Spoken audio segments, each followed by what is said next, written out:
Nah, udah saya rekam. Ini nanti juga. Oh, suaranya kecil. Kalau Bu Jamal itu kan kecil ya. Kalau Bu Nia gimana? Kecil juga nggak Bu Nia? Iya Pak, sama. Oh, sama. Oke, kalau gitu. Tes, tes. Satu, dua, tiga, tes. Kalau ini gimana? Masih? Masih kecil ya? Apa saya ganti earphone nih kelihatannya? Tes, tes, tes. Satu, dua, tiga, tes. Kalau begini, masih juga ya? Masih ya? Udah Lalu. mendingan Pak. Oh, mendingan. Oh ya, Ya, mantap, mantap. Ya, sip lah. Oke.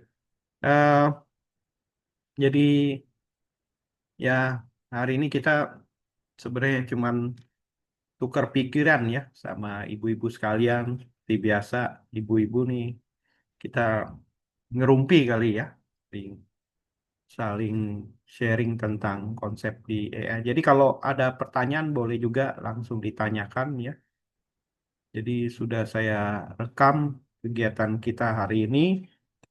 Saya langsung share. Eh, nah ini tentang modul 3 bidang kecerdasan artificial. Ya. Jadi saya pikir juga di background ini ada 6 orang, tapi bukan di kelas kita ya, kelas lain. Ya, jadi eh, modul awal kemarin kan sudah saya bawakan ya. Di konsep di AI itu kan yang saya katakan ada 2 pendekatan ya. Cara how to think like a human ya. Terus sama how to act like a human ya. Jadi kalau cara berpikir manusia itu pendekatannya kan bagaimana kita berpikir ya dengan pendekatan artificial intelligence. Jadi semuanya dalam bentuk algoritma yang kemarin kita bahas ada deep learning, machine learning, data mining ya, eh, big data, data warehouse. Jadi konsep-konsep dari computer science itu yang berhubungan dengan algoritma itu semua bagian bagaimana cara berpikir diterjemahkan dalam komputasi ya. Nah, di yang lainnya itu kan yang kemarin kan yang satu how to think like a human ya, di cara manusia. Yang kedua how to act atau mimic like a human. Jadi gimana eh, si AI itu ya, eh, berperilaku atau meniru gerakan manusia. Ya. Nah, biasanya yang paling gampang tuh kan eh, printer, robot gitu ya. Terus juga kalau penelitian pakai sensor gitu ya di IoT atau menggunakan sensor cahaya, sensor kecepatan atau misalnya di penelitian smart home gitu ya. Jadi rumah itu pakai sensor cahaya dia bisa nyala ya. eh, lampu dengan automatically nyala, mati, terus juga bisa menentukan kondisi dari sebuah rumah gitu ya. Terus juga listrik atau tombol-tombol dengan apa posisi untuk penyalaan atau memerintahkan sesuatu misalnya memasak atau apa gitu ya. Itu di eh, smart home ya. Kalau di smart agriculture juga sama pakai sensor ya. Jadi kita tahu di tanaman itu kan kadang dia bisa subur ya. Dia ada tanaman yang artinya tidak boleh juga banyak disirami dengan air ya nanti jadi mati. Makanya eh, perlu menggunakan sensor. Jadi untuk melihat sensor misalnya kelembapan tanah ya, sensor misalnya curah hujan gitu ya. Terus juga ya sensor suhu ya. Jadi pada waktu suhu panas, tanah kering, maka dia otomatis akan menyiram ya. Tapi itu juga nggak berlebih gitu. Jadi kalau lihat kondisi tanahnya becek bekas hujan ya dia tidak akan nyiram gitu. Jadi kira-kira begitu. Nah, hari ini kita akan bahas tentang spesifik di machine learning ya. Jadi setelah machine learning itu deep learning gitu, ya. Nanti itu yang simple. Nanti kita lihat sedikit tentang konsep-konsep di machine learning.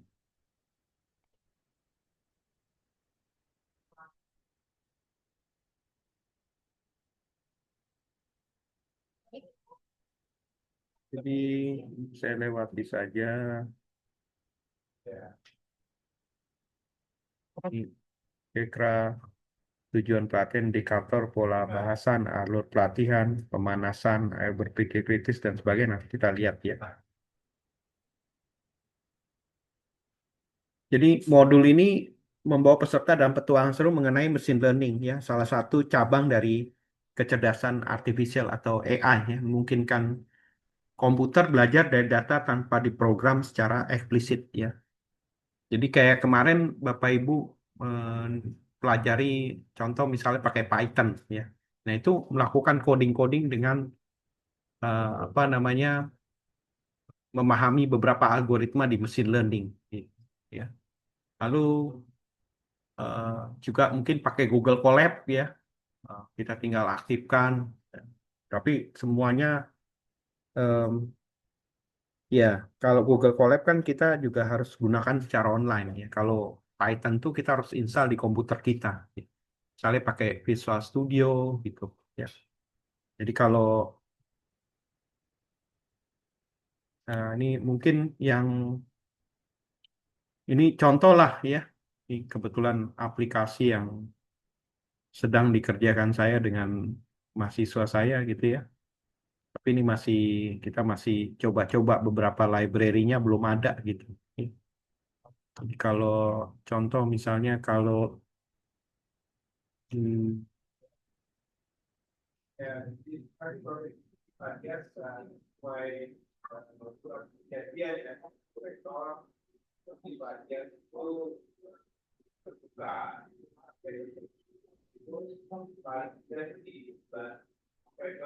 nah, jadi nah ini teori graph nih, tapi kebetulan nih tentang teori graph ya. Ini sangat mendalam, jadi nggak mungkin juga materinya disampaikan ke Bapak Ibu sekalian. Tapi konsepnya gini lah, kalau menggunakan Python berupa sintak-sintak yang ada di dalam pembentukan kelas gitu ya, object oriented. Oke, kita balik lagi. Jadi nanti mulai permainan interaktif quick draw, praktek langsung dengan teachable machine, peserta memahami bagaimana data digunakan melatih mesin, mengenali pola dan membuat prediksi ya gitu. Tujuannya menumbuhkan rasa ingin tahu dan kemampuan kritis terhadap teknologi AI di sekitar mereka. Jadi tujuan pelatihnya memahami konsep dasar machine learning sebagai bagian dari kecerdasan artifisial AI, memahami pentingnya data dan proses pelabelan, labeling data dalam melatih model machine learning, mampu membuat model machine learning sederhana menggunakan teachable machine untuk mengenali gambar, suara, atau pose, ya. Mengembangkan sikap kreatif problem solving dalam memanfaatkan machine learning. Lalu indikator capaian pelatihan itu menjelaskan konsep machine learning dengan bahasa yang sederhana, lalu mengidentifikasi contoh-contoh machine learning dalam kehidupan sehari-hari, melakukan proses pengumpulan data dan pelabelan data untuk pelatihan model, melakukan proses pengumpulan dan pelabelan data untuk pelatihan model, membangun model machine learning sederhana menggunakan teachable machine, lalu evaluasi hasil penelitian model dan identifikasi potensi perbaikannya. Ya. Jadi sebenarnya kalau melihat dari sini, eh, ya mungkin kalau waktu di tahapan mata kuliah apa pelajaran sebelumnya ada tentang rekayasa perangkat lunak atau software engineering. Jadi pada waktu sebuah software dibangun itu ada tahapan analisa, harus desain, diimplementasi dan dievaluasi. Makanya kenapa ini hadir ya. Jadi membangun model itu implementasi, mengevaluasi atau evaluasi atau testing ya, pengujian, diuji kebenarannya hasil dari. Terus kalau di sini kan konsep untuk analisa desain itu proses labeling ya. Nah, ini pokok bahasannya apa itu machine learning, bagaimana machine learning belajar dari data ya.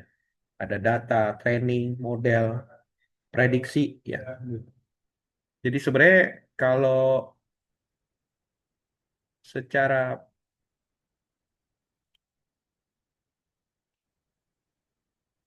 pendekatan itu ada namanya supervised learning.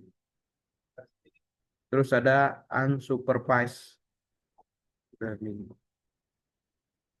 Jadi, nah kalau yang supervised learning ini yang tadi dilakukan proses-proses labeling.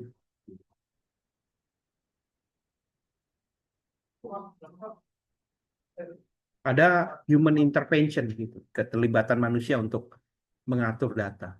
Jadi kayak tadi ada yang namanya classification, klasifikasi. Satu lagi regresi atau prediction, prediksi. Sementara kalau di unsupervised itu ada dua. Itu yang clustering dan yang kedua itu regresi, tapi namanya association rule. Jadi contohnya dalam kehidupan sehari-hari itu misalnya kalau Bapak Ibu sekalian masuk ke sebuah kelas ya. Jadi ketika orang ngumpul itu kita tidak pernah atur ya. Jadi itu namanya supervise ya karena oh sorry maksud saya kalau kita datang sebuah kelas tanpa kita melakukan campur tangan terhadap bagaimana siswa itu menempatkan diri itu namanya unsupervised learning ya. Jadi namanya clustering ini, membentuk kelompok-kelompok. Ya. Orang antara satu objek dengan yang lain berdekatan karena interest masing-masing objek. Misalnya karena dia teman, karena dia tetangga, karena dia kakak adik, dan sebagainya. Ya, clustering. Nah, satu lagi yang Austrian Rule itu biasanya yang berhubungan kedekatan satu data dengan data lain. Misalnya kalau Bapak Ibu tahu kan kalau di retail itu kan kopi, gula, susu gitu ya, teh itu dijual berdekatan karena dia mempunyai asosiasi yang sangat dekat. Nah, itu memang tidak menarik karena memang sudah tahu orang, udah biasa. Tapi juga data itu akan di training kan. Jadi biasanya dipakai untuk prediksi yang berhubungan dengan penempatan barang. Ya. Di contoh-contoh sebelumnya itu ada namanya Beers Pampers. Jadi gimana ini biasa diambil dari data transaksi retail di Eropa. Ya. Jadi gimana dilihat customer-nya banyak. Ketika mereka belanja bir, mereka juga beli Pampers gitu. Atau dia beli Pampers, dia juga beli bir. Ya. Jadi mungkin kalau kita di Indonesia kelihatan bir itu eh, tradisi yang berbeda ya. Kalau di sana kan karena suhu dingin gitu, karena terus juga eh, seperti warung kopi lah ya, minum itu mungkin birnya 5% atau berapa.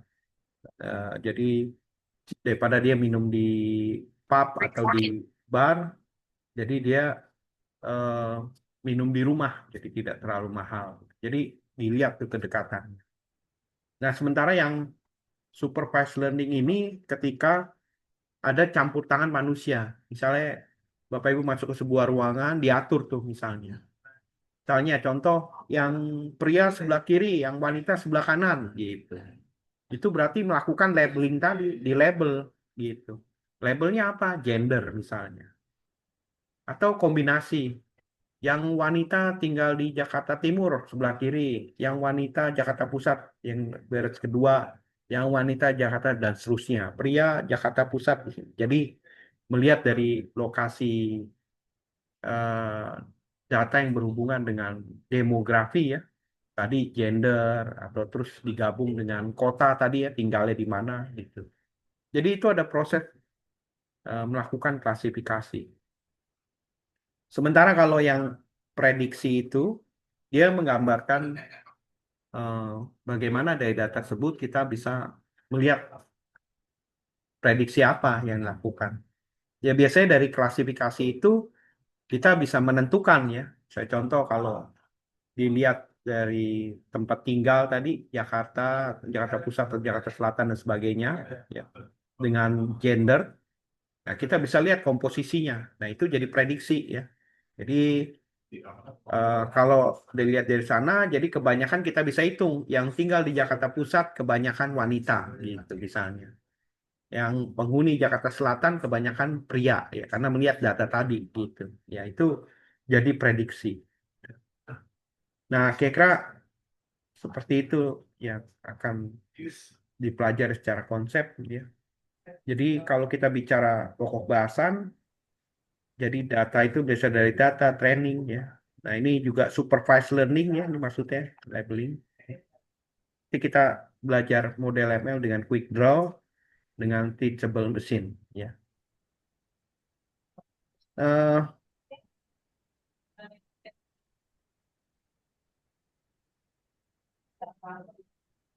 ini alur pelatihan, nih saya hapus dulu deh.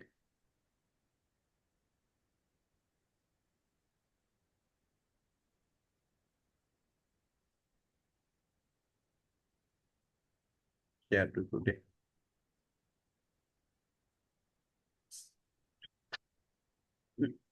Jadi elemen pelajarannya ini ya, memahami, menjelaskan pengertian konsep dasar machine learning, main quick draw, menganalisa gambar. Gimana ya mendapat gambar, dijelaskan penting data label, proses pelatihan model dalam machine learning, membuat proyek dengan teachable machine, mengumpulkan data, gambar, ya. Lalu refleksi, menganalisa peran machine learning dalam kehidupan seharian dan potensi pengembangan di masa depan. Lalu kita lihat untuk materi dan aktivitas. Jadi kita coba pemanasan ya, gimana kita berpikir kritis. Contoh misalnya kalau lihat gambar ini, ya tentu banyak hal yang kita bisa pikirkan ya. Ya saya pikir juga dalam kehidupan sehari-hari kalau melihat baju ini kita akan katakan fashion baju ya karena walaupun ada kaos oblong, ada kemeja ya dan sebagainya. Ya. Kalau ini kan celana ya. Kalau ini sepatu. Nah, kalau lihat gambar ini kira-kira kategorinya apa nih Bapak Ibu? Di ini ada yang minimal dipakai ya, ini dipakai. Eh, sepatu sandal gitu ya. Itu. Tentu kalau kita lihat di sini ya dari data tadi kita bisa melakukan konsep tadi yang supervise itu pengelompokan ya. Jadi sebenarnya Bapak Ibu dalam kehidupan kita sehari-hari di sekitar kita kita sering melakukan pengelompokan ya kan sadar atau tidak sadar. Jadi mungkin ketika kumpul di sebuah komunitas Bapak Ibu melihat oh ini kelihatan kita sama-sama guru nih gitu ya. Nah itu membentuk kelompok kan kita sadar atau tidak sadar kita sering melakukan uh, proses machine learning pengelompokan data. Oh ini kelompok guru, terus ketemu yang guru yang wanita. Oh ini guru-guru wanita. Makanya kadang suka bikin grup kan gitu. Uh, Guru-guru bikin grup. Atau ketemu tetangga. Ini teman saya, tetangga saya bikin grup arisan atau kegiatan apa, keagamaan masing-masing ya. Terus juga tentunya yang lebih parah di bangsa kita ini kan kalau kita dengar suka apa namanya mendengar istilah-istilah yang berhubungan dengan apa namanya rasisme gitu ya, perbedaan gitu ya. Jadi kadang kita suka melihat, wah ini agamanya sama dengan saya. Oh ini sukunya sama dengan saya. Oh ini apa marganya sama dengan saya. Nah itu termasuk kita melakukan konsep klasifikasi mesin learning, pelabelan, melabel bahwa kalau kelompok yang nyaman sama saya itu agamanya harus sama, sukunya sama kayak saya, yang kalau lain tidak gitu. Ya. Jadi sadar atau tidak sadar sebenarnya kita melakukan proses labeling. Ya. Cuman makanya dalam pelaksanaannya sebaiknya kita semua lebih bijak ya untuk netral, tidak mengacu kepada agama, suku ya, karena kita eh, dibuat apa berbeda. Itu yang harus kita syukurin gitu. Ya, kalau kita berbeda lebih enak ya Bapak Ibu. Saya bisa kenal Bapak Ibu sukunya beda, agama beda ya. Terus mungkin marganya beda atau macam-macam lah ya. Artinya kan bisa melihat perbedaan itu jadi bagus gitu. Kalau sama semua kan gak enak, robot namanya kita. Jadi rambutnya sama, ya. Semua jenis kelamin sama, wah pusing ya. Nggak ada wanitanya, nggak ada prianya, gitu. Agamanya semua sama, waduh jadi ya itu aja. Ya jadi ya, sadar atau tidak sadar kita sebenarnya melakukan pengelompokan ya. Modelnya kayak begini nih, Banyak ngelompokin nyamuk sih. data. Mantap pisan ya Allah. Eh, Banyak nyamuk. waduh ada nyamuk nih, ada yang bocor suaranya nih. Misi. Ya Allah. Bu Dewi, saya mute dulu deh. Oke, jadi kalau lihat nyamuk, salah, gara-gara Bu Dewi. Apa itu mesin learning? Jadi kalau kita bicara mesin learning, kita pasti bertanya bagaimana smartphone mengenali wajah kita, ya. Bagaimana layanan musik bisa rekomendasi lagu yang kita suka, ya.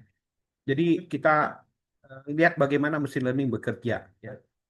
Jadi mesin learning atau pembelajaran mesin adalah bagian dari kecerdasan AI yang memungkinkan komputer untuk belajar dari data tanpa diprogram secara spesifik untuk setiap tugas, ya. Bayangkan sebuah mesin yang bisa belajar dari pengalaman sama seperti kita belajar sesuatu yang baru, ya. Tapi sebenarnya kalau kata-kata tanpa diprogram nggak mungkin juga ya. Saya kurang setuju nih. Ya, di tetap data itu di training untuk bisa menangkap data. Ya, pengertian di program apa tanpa diprogram tersebut karena sudah ada program yang dibuat. Kita menggunakan algoritma AI gitu. Ya, contoh misalnya smartphone bisa mengenali wajah kita. Ya, jadi kan di security kadang-kadang kalau kita lihat kan ya pakai aplikasi tertentu, Shopee dan sebagainya, pakai sidik jari kan bisa ya. Jadi gambar sidik jari kita disimpan. Nah itu dia melakukan penangkapan data, ya. Makanya dikatakan kalau pengertian tidak ada sebuah program ya nggak mungkin, pasti ada program. Kalau dari cara berpikir saya, tapi mungkin tanpa diprogram tadi bagian untuk menangkap data itu automatically dari si mesin learning tadi ya menangkap misalnya sidik jari. Jadi kalau sidik jarinya punya kita biasanya kalau kita masuk ke sebuah aplikasi kan sidik jari kita kan disimpan ya. Sidik jari itu kan bioinformatik menggambarkan data yang berbeda antara kita dengan yang lain ya. Contoh sidik jari, face juga bisa ya. Cuman bagi bapak-bapak kalau face bahaya juga ya. Contoh misalnya tiba-tiba besok kita ketemu lagi udah brewokan ya. Nah ini jadi komputer juga pasti nggak kenalin ya. Jadi sebenarnya cara berpikir manusia dengan gambar ya sama lah Bapak Ibu kalau sering ketemu suaminya, istrinya tiap hari ya gampang recognition-nya ya. Besok berubah, nambah kumis dan sebagainya itu masih di tag, oh ini suami saya, oh ini istri saya. Cuman kalau bayangkan Bapak Ibu punya suami istri yang setiap hari ketemu, udah lama misalnya nggak ketemu sekitar 3 tahun tahu-tahu keluar berewokan padahal nggak pernah lihat dia berewokan. Nah itu di otak Bapak Ibu sulit tuh mengenali ya melakukan recognition gitu. Jadi sama si AI dalam hal ini waktu mengenali data juga sama ya. Jadi data awal waktu foto suami waktu belum berewokan itu direkam gitu. Jadi Bapak Ibu kan di otak kita ini kan menyimpan gambar-gambar tersebut ya. Melihat gambarnya dia dengan wajah yang baru, kita pertama pasti bingung ya. Mungkin yang kedua kita pakai di tag yang lain, cara ngomongnya, suaranya kan. Oh, suara si bapak nih gitu, suara si ibu nih gitu. Terus mungkin gesturnya, cara bercanda, cara bergerak dan sebagainya. Nah, itu tadi ya makin komplit. Jadi AI itu how to think like a human, how to act like a human gitu. Ya. Jadi seperti itu. Jadi kalau prinsip utamanya mirip dengan cara kita manusia belajar.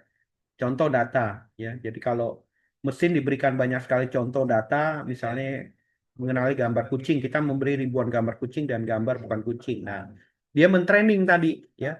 Jadi kalau di labeling tadi di supervise ada sebenarnya supervise yang B classification. B itu 2. Jadi contoh gender male female. Terus misalnya kucing dan bukan kucing ya. Mana yang cancer apa bukan cancer. Jadi data-data itu misalnya contoh kalau gambar-gambar kucing kan bisa kelihatan mana yang anjing, mana yang kucing. Maka di training mana yang kucing. Nah, juga eh, perlu juga kalau kita di dalam bidang kesehatan, misalnya kan kalau orang yang terkena cancer atau apa itu gambarnya sedikit beda gitu. Nah, itu yang menjadi ciri khas gitu ya. Mana yang terkena cancer apa tidak. Jadi intinya selain melihat kucing dan gambar kucing, pasti juga dia melakukan tidak hanya B classification, pengelompokan 2 saja ya. Tapi memang yang paling sederhana itu B classification. Yes or no, male or female. Kucing apa bukan kucing ya. Kalau yang lebih dari itu kan misalnya Jakarta Pusat, Jakarta Timur, Jakarta Selatan. Nah, itu mesti di training menggambarkan Jakarta Timur identiknya apa, Jakarta Selatan apa. Nah, jadi kembali bagaimana si machine learning melakukan pembelajaran ya. Yang pasti yang kedua mencari pola training pelatihan dan contoh ini mesin kita akan belajar mencari pola yang membedakan satu kategori dengan kategori lainnya. Ia akan menemukan ciri-ciri umum dari kucing ya. Jadi mulai di training ya kemiripan antar satu gambar dengan gambar lain apa ya. Punya kumis ya, telinga lancip dan sebagainya ya. Artinya kalau kita nangkap sebuah gambar, contoh misalnya eh, kalau misalnya di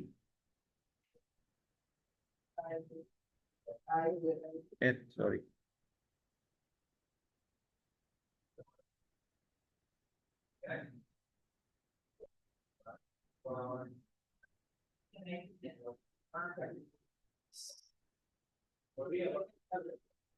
Ya, jadi kalau lihat di gambar saya saat ini, tentu kan Bapak Ibu bisa apa namanya melihat hal-hal yang berbeda gitu ya.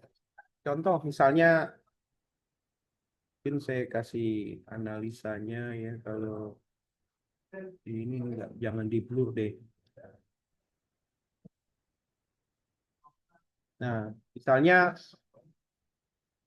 kalau lihat gambar saya ya kan ada gelas ya Bapak Ibu ya. Kalau dilakukan training gambar, komputer juga artinya dia benda mati, nggak tahu dia, nggak ngerti gitu. Tapi ketika di training, dilihat gambar seperti ini, itu dia kenalin sebagai human. Apalagi kalau misalnya duduk di kelas gitu, dia dicek mejanya atau orangnya gitu. Kalau misal dicek berapa meja di situ dengan melihat gambar, maka yang harus di training adalah data-data meja. Kalau misalnya data-data gambar human ya cek gambar human gitu. Demikian juga kalau di apa di kelas itu misalnya ada yang bawa boneka lah, tinggal didudukin. Komputer nggak tahu itu benda mati apa boneka, dia hanya tahu itu begitu diberdiriin itu orang karena dia lihatnya gambar itu orang gitu. Karena di training gitu. Ya. Bentuk gambar manusia kita kan begini semua ya. Demikian juga kalau di sini ada gelas gitu. Nah, sama kalau di training gambar-gambar yang berhubungan dengan gelas ya, atau botol atau apa, maka dihitung jumlah botolnya berapa yang setiap meja punya botol atau tumbler dan sebagainya. Jadi kira-kira Bapak Ibu, bagaimanapun komputasi itu tetap dia sesuatu yang menurut saya dia juga bodoh kalau kita tidak training datanya. Ya. Jadi waktu mentraining data harus disesuaikan data apa yang mau ditraining. Nah itu maksud saya kira-kira. Eh, saya lanjutkan. Jadi membentuk pemahaman model setelah belajar, mesin membentuk sebuah pemahaman atau model. Jadi model ini yang dibuat prediksi ya. Jadi kalau tadi saya katakan supervise ya. Supervise itu ada klasifikasi sama prediksi. Jadi tadi setelah diklasifikasi male, female atau apa cancer atau tidak cancer, di classification lah tadi ya. Atau misalnya yes no atau tadi Jakarta Barat, Jakarta Pusat dan sebagainya ya. Tentu jadi prediksi tadi yang saya katakan ya. Jadi bisa tahu berapa banyak jumlah wanita di melihat populasi wanita di Jakarta Timur, apakah lebih baik wanita atau pria. Dari sana bisa predik gitu. Jadi salah satu prediksi itu keputusan output ketika mesin diberikan data baru yang belum pernah dilihat sebelumnya, misalnya gambar kucing baru, ia akan menggunakan pemahamannya model untuk prediksi apakah itu kucing atau bukan. Ya. Jadi pada waktu data di training ya diarahkan tadi ya, data kucing atau tidak atau tadi male female atau tadi data orang, data meja atau tumbler gitu ya. Ketika ada sebuah data dimasukin, dia akan melihat gitu ya. Karena dia berikan data yang belum pernah lihat sebelumnya, dia akan training, kategorikan sebagai gambar apa. Gitu kira-kira ya. Jadi untuk pemahaman. Mesin learning memiliki perbedaan dalam pemrograman ya. Jadi pemrograman biasa kita harus memberitahu komputer setiap langkah dengan sangat rinci ya. Contohnya untuk kalkulator kita harus menulis jika input ada 23 hasilnya 5. Jika ada kasus baru kita harus menulis aturan baru secara manual. Ya.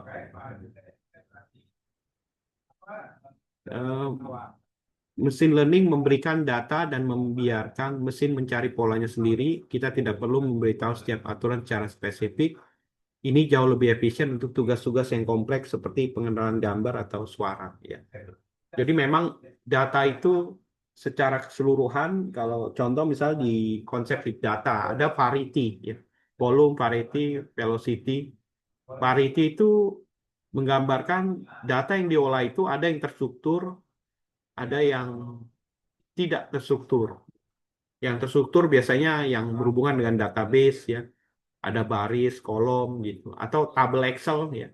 Atau sebuah dataset ada pemisah kolom, koma, pakai koma, atau titik koma, ya. Itu berarti terstruktur. Nah, yang tidak struktur tuh biasanya file text, misalnya percakapan WA, email gitu ya. Terus termasuk gambar, itu gambar-gambar kucing tadi itu kan gambar yang bentuknya unstructured.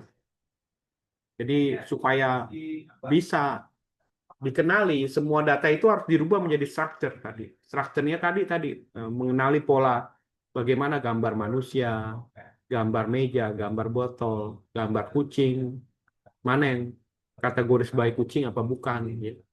Tahu juga diklasifikasi, ini gambar anjing, gambar kucing, gambar kelinci, dan sebagainya. Jadi yang membedakan antara kelinci dengan anjing itu seperti apa. Tapi intinya ketika si mesin learning itu hanya melakukan B-classification cuman gampang dua ya, kucing apa bukan. Tapi kalau sudah masuk kucing, anjing gitu dan sebagainya. Ya. Jadi dia semakin complicated. Jadi subbab berikutnya menunjukkan contoh mesin learning bekerja mengklasifikasi gambar. Contoh bagaimana cara kerja mesin learning untuk klasifikasi gambar, ya, image ya. Oh iya, satu lagi yang unstructured juga termasuk voice ya Bapak Ibu ya. Jadi suara-suara itu kan kita mau cek ya. Ya, suara-suara ini lagu-lagu apa ya. Apakah lagu dangdut atau lagu rock atau lagu pop ya. Jadi dari intonasinya, dari lagu-lagunya. Jadi Bapak Ibu pasti tahu lah ya bahwa mendengarkan lagu dangdut sama lagu pop pasti beda intonasinya ya gitu. Jadi nggak ada lagu dangdut itu yang apa ya seperti lagu keroncong gitu bunyinya apa mengalun-ngalun dan sebagainya. Beda kan. Biasanya dangdut tuh dangdut yang koplo gitu misalnya dung dung dung dung dung dung dung gitu, gerakannya begitu ya. Jadi pasti semua diukur. Jadi dari sana bisa mengetahui patternnya seperti apa, kategorinya dia musik apa, gitu, ya dan seterusnya. Klasifikasi gambar adalah salah satu. Oh ya, satu lagi video, maaf ya. Video juga itu, tapi sebelum video jadi, dia harus dirubah dulu jadi image gitu. Jadi nggak bisa semata-mata langsung video, harus dirubah jadi image juga diambil karena video itu kumpulan dari image kan, dijadikan satu dia bergerak gitu. Klasifikasi gambar adalah salah satu fitur penting pada mesin learning. Sebagai contoh pada mobil otonom yang dapat bergerak tanpa supir, mobil ini harus mampu dengan cepat untuk interpretasi klasifikasi sebuah objek yang dilihat dari kamera. Mobil harus menentukan apa objek tersebut kendaraan lain, pejalan kaki, atau rambu lalu lintas. Hal ini sangat penting bagi mobil otonom karena sangat berpengaruh pada gerak jalan mobil. Pengklasifikasi gambar ini menerima gambar yang diambil dari kamera sebagai input dan mampu mengklasifikasi gambar input tersebut menjadi output yang disajikan dalam bentuk teks tulisan atau sinyal yang menggerakkan perangkat keras ya. Contoh pada gambar 31 ini klasifikasi sebuah gambar apakah kelas kategorinya baju atau celana gitu ya. Di kalau dimasukkan ini tentu kan classifiernya ya baju atau celana. Nah, kalau kita sebagai human di otak kita sudah tertraining Bapak Ibu. Kalau bentuk ini namanya baju gitu ya. Nah, tentu komputasi juga dia harus punya seperti di otak kita Bapak Ibu. Ada kita punya pemikiran di otak kita kalau baju nih bentuknya begini. Ya, sementara kalau celana pasti gambar celana, baik celana kolor, celana jean atau celana apa begitu kan. Nah, itu di otak kita itu kategorinya. Kalau ini kan cuma melakukan di classification baju, celana. Jadi makanya hal-hal itu yang membuat. Apalagi yang mobil smart car ini, ya, mobil otonom ini, memang sekarang ini juga beberapa mobil sudah mulai canggih ya.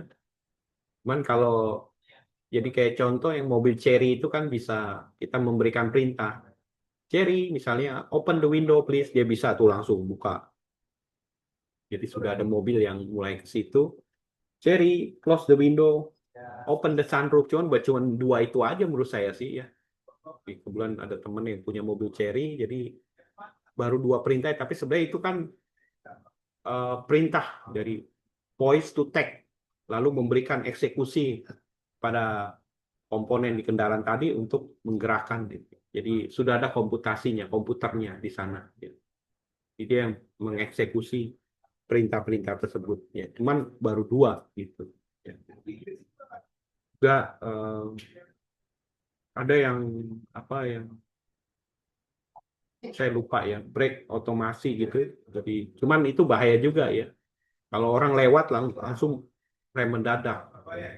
Itu juga kan sudah ada beberapa yang saya lupa juga istilahnya di mobil smart car itu ada, cuman sifatnya masih bahaya juga ya. Kita bayangkan Bapak Ibu kalau di jalan tol tiba-tiba dengan kecepatan yang agak lumayan tiba-tiba ada kucing jalan. Nah itu mobil kita pasti mendetek sebagai sebuah benda, dia akan berhenti secara otomatis dan akan terjadi tabrakan beruntun. Ya, jadi AI ini di satu sisi bisa menguntungkan tapi juga bisa membahayakan. Ya. Ya, saya juga kebetulan coba dengan mobil tersebut ya. Jadi kayak ada beberapa swim lane detection itu malah bikin kacau ya.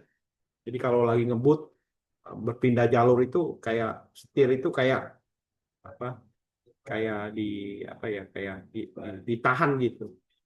Jadi ya memang sih kalau yang baru belajar mobil bagus tuh, bisa ngasih tahu nih kamu jangan ganti jalur nanti bahaya gitu. Tapi bagi yang sudah biasa ngebut-ngebut, nggak ngambil tikung sana, tikung sini, bagi yang sudah biasa naik mobil malah jadi aneh gitu. Jadi AI dalam tanda kutip eh, di satu sisi juga tidak bisa sepenuhnya digunakan. Bagaimanapun kita manusia lebih intelijen, bisa mengetahui. Jadi maksud saya seperti itu. Jadi kalau untuk melihat gambar ini, gimana pun eh, komputasi itu dia barang bodoh juga ya, karena mesin cuman tahu bilangan biner 0 1 ya, cuman dua doang, yes no.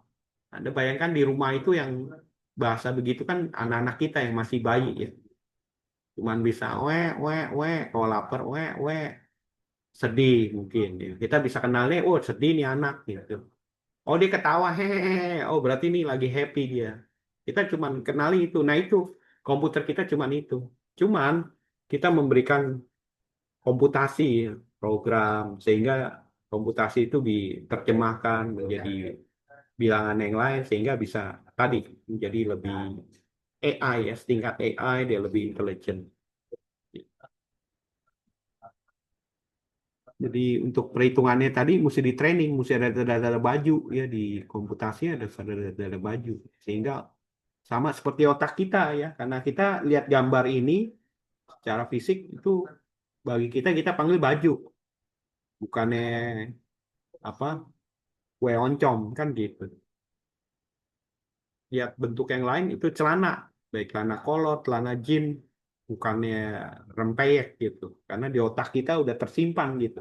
Makanya di sana komputasi juga di training datanya supaya dia tahu baju itu begini, celana itu begini. Tapi secara fisik gambar gini ya, nanti dia akan bandingkan ada satu gambar dengan gambar lain. Jadi makanya itu yang dilakukan proses komputasi untuk menghasilkan sebuah gambar adalah baju atau celana ya. Agar dapat menghasilkan kesimpulan yang mampu mengklasifikasi gambar, sistem dilatih ya di training tadi ya. Mengklasifikasi gambar ya. Goodfellow ini 2016. Sebagai contoh, jika kita ingin mengembangkan sistem untuk dapat mengenali dan mengklasifikasi gambar baju celana, kita harus melatih sistem memberikan banyak gambar baju, memberikan kategori label baju, gambar celana, serta memberi label kategori celana juga dapat sistem mengingat mengenalinya. Ya, Phil Norwich, ya. Memberikan kategori atau label sangat penting dari sistem sehingga sistem dapat memberikan input gambar baru ketika sistem menentukan gambar tersebut lebih mirip gambar baju atau celana. Jadi kalau labelingnya kan tadi ya, baju celana. Gitu. Ya, jadi kalau ada gambar lain dia akan bingung nih kategori apa ini. Ya, undetected mungkin tidak dikenal. Dia hanya kenalnya ya tetap komputer itu hanya sebatas tahu mempelajari baju dan celana gitu. Tergantung kita mau terapkan yang bukan big classification, multi classification yang lebih dari dua. Misalnya baju, celana, terus kita kategorikan lain-lain misalnya. Jadi kalau ada gambar lain ya, atau ada model baju yang kelihatan kayak sepatu gitu ya, maka itu bisa jadi dikategorikan lain-lain gitu. Ya. Jadi kalau celana kan secara fisik kita lihat ini terbelah dua. Komputasi juga di training gitu. Ini terbelah. Baju kita tutup semua. Ada apa? Ada kosongnya di sini. Tapi beda kalau ada baju yang bentuknya kayak celana atau celana yang bentuknya kayak baju. Mungkin dia akan bisa bolak-balik. Nah itu komputasi sebenarnya juga dia barang bodoh. Ya. Yang pinternya itu adalah kita manusia yang memprogram, mengcoding ya. Jadi komputasi itu hanya tahu yes no. Atau istilahnya bilangan biner. Mungkin pernah dengar kemarin ya, 0101. Ya. Dengan contoh gambar baju dan celana yang cukup, program akan terlatih untuk menentukan klasifikasi suatu gambar baju celana secara umum. Semakin gambar yang dilatih untuk tiap-tiap kelas, sistem menjadi semakin baik dan handal ketika klasifikasi gambar baru. Ketika sistem telah dilatih dengan gambar cukup, selanjutnya diuji dengan memberikan gambar yang baru yang tidak diberikan saat pelatihan. Ya. Jadi kalau ada bentuknya gambar seperti ini, dia akan lihat minimal ada mirip nggak, ya. Oh ada nih bentuk tangannya begini, ada terbuka begini, ini kebuka leher, ya sama, dianggap pasti klasifikasinya ke baju, ya. Jadi jika hasil klasifikasi keliru, maka sistem machine learning dapat dilatih, diuji kembali dengan gambar baru tadi, ya. Jadi sama seperti manusia yang terus-menerus belajar, ya. Pembelajaran terus-menerus membuat sistem semakin pintar, ya. Jadi kita harus berhati-hati karena sistem kita hanya dirancang untuk hanya mampu klasifikasi gambar yang telah dilatih, ya. Jadi sama lah seperti kita. Kalau kita lihat sebuah gambar yang belum pernah kita lihat, pasti kita meneka-neka. Ini apaan? Bisa dimakan nggak? Bisa dibawa pulang nggak? Gitu kan pasti banyak pertanyaan karena kita tidak tahu. Ih serem ya. Ih kayaknya enak nih. Ih kenyal-kenyal dan sebagainya gitu ya. Jadi selama itu belum ada di otak kita, pasti kita berpikir macam-macam. Gitu, ya. Makanya terhadap orang yang belum kita kenal secara naruli kemanusiaan kita kadang-kadang takut ya, khawatir nih orangnya gimana, nipu apa enggak nih kan gitu. Jadi sebuah gambar yang sangat berbeda bisa jadi diklasifikasi sebagai baju celana. Sebagai contoh gambar rok berikut. Ya. Nah ini gambar rok berikut. Ya. Sebagai merupakan klasifikasi yang salah. Jadi kan sistem klasifikasi kita hanya membedakan dua kelas ya. Jadi B-classification. Jadi kelas dapat dikembangkan ditambah kelas kategori dengan proses pelatihan pengujian. Ya. Jadi kalau dilihat ini nggak ada apa namanya terbuka ya kan. Kalau ini kan ada terbuka, oh celana ini. Jadi secara gambar bisa terlihat. Kalau ini kan nggak ada, maka dia akan bingung ini baju atau celana nih. Jadi kalau misalnya di training ada model baju yang kayak begini, ya jangan-jangan jadi baju ya. Kan bisa juga ini misalnya celana yang jean kayak begini dipakai sama anak kecil kan masih bisa ya. Mungkin bagi anak kecil itu model. Ya mungkin ada beberapa model baju kan modelnya kayak celana gini cuman panjang gitu. Ya. Jadi makanya eh, harus di training supaya dia paham. Jadi komputerasi itu dia apa ya bodoh hanya tahu 01 kita harus training. Sama kalau misalnya di kan di AI itu contoh misalnya di apa namanya kalau kita bicara di beberapa perusahaan itu kan pasti membutuhkan macam operator gitu ya bukan operator sebenarnya kalau ada yang mau nanya-nanya nelpon customer ya customer services gitu kan nanya selalu nanya-nanya kan. Nah, kan sekarang sudah mulai dibikin AI dengan chatbot istilahnya, ya. Jadi kalau orang nanya-nanya kan biasanya nanya itu aja, tinggal di training aja.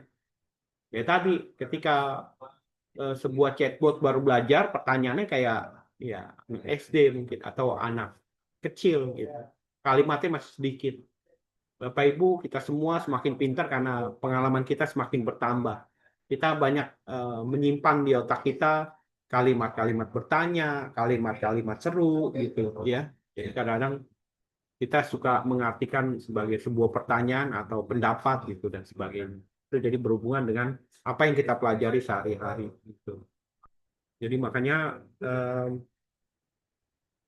tadi kalau bicara chatbot tentu harus di training sehingga dia pintar. Jadi chatbot itu semakin lama semakin dipakai dia semakin intelligent dan chatbot juga tidak bisa spesifik ya.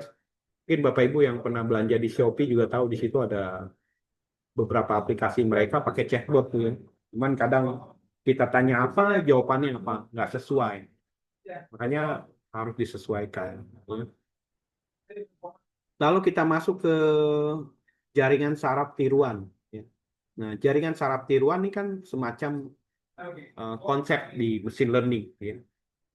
Jadi kalau saraf tiruan jaringan saraf, jadi artificial bisa dikatakan sebagai artificial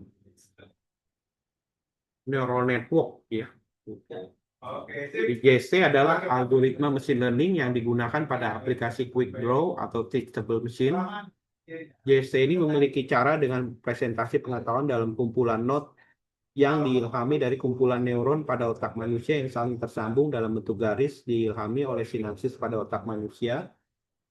Pengetahuan pada node sinapsis tercipta melalui runtutan proses komputasi random spesifik saling terkait ya. Jadi kalau dilihat di ilustrasi sederhana bentukan bulatan garisan antar node. Jadi di sini kalau bicara ke jaringan saraf tiruan ada proses input ya. Ini yang apa namanya jaringan lapisan tersembunyi. Ini output gitu. Jadi kalau kita bicara ke artificial neural network ya atau neural network bisa juga ya. Jadi contoh Bapak Ibu kan ini kebetulan outputnya satu. Misalnya contoh kalau mau makan kan tentu sama teman-teman kan tentu pasti pilih beberapa kriteria ya. Jadi misalnya kalau makan tuh kan kita pikirkan harga ya. Habis itu yang kedua input yang kedua selain harga servisnya pelayanan ya kan. Terus lokasi jauh apa enggak dan seterusnya. Jadi kalau di sini dua berarti dua, kalau tiga tiga. Ya. Nah di sini yang tersembunyi ini hidden layer perkalian atau apa dikali dan sebagainya. Sampai ambil keputusan ya udah kita makan di situ gitu. Ya. Atau di sini juga bisa nanti jadi dua antara misalnya tadi male female atau lebih dari dua ya. Misalnya tadi Jakarta Pusat, Jakarta Timur dan sebagainya. Jadi kalau di neural network itu ini disebut sebagai machine learning ya. Itu salah satu penemunya itu backpropagation itu ya.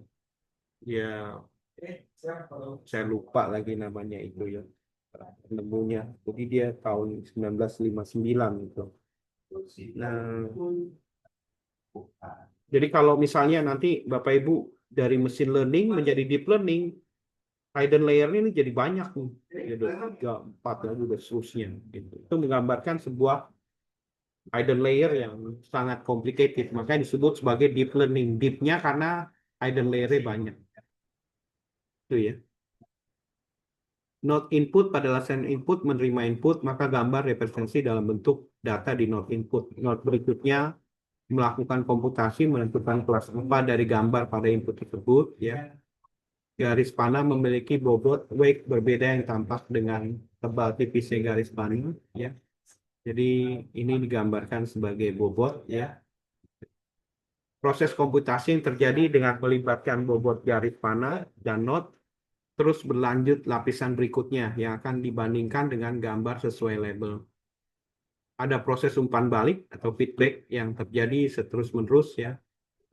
Perbedaan pembandingan akan memicu perubahan bobot pada garis panah sehingga membentuk konfigurasi yang optimal. Umpan balik akan berhenti saat konfigurasi telah dianggap optimal. Jadi di sini pada waktu di hidden layer ini ada proses pelatihan tadi ya untuk mentraining ya. Proses pelatihan adalah komputasi yang cukup kompleks seperti bagaimana menghitung error, ya, perbandingan, pembaruan bobot, ya, termasuk bagaimana gambar untuk pelatihan telah mewakili keseluruhan dari gambar yang akan diklasifikasi. Hal ini terus menjadi topik riset di machine learning dan jaringan saraf tiruan atau artificial intelligence. Atau secara spesifik jaringan saraf tiruan itu artificial neural network. Ya. Pada JST dikenal dua jenis pelatihan disebut sebagai supervised dan unsupervised. Jadi tadi saya sudah bahas ya. Jadi supervised ini ada human intervention. Sementara yang unsupervised ya, dia automatically tanpa ada proses labeling. Supervised learning adalah cara umum digunakan untuk klasifikasi gambar, jika gambar input dan label telah diketahui. Contoh klasifikasi gambar dengan kelas kategori label baju dan celana, ya. Contoh supervised learning karena melihat labelnya tadi ya, sudah terlabel sebagai baju atau celana. Ya.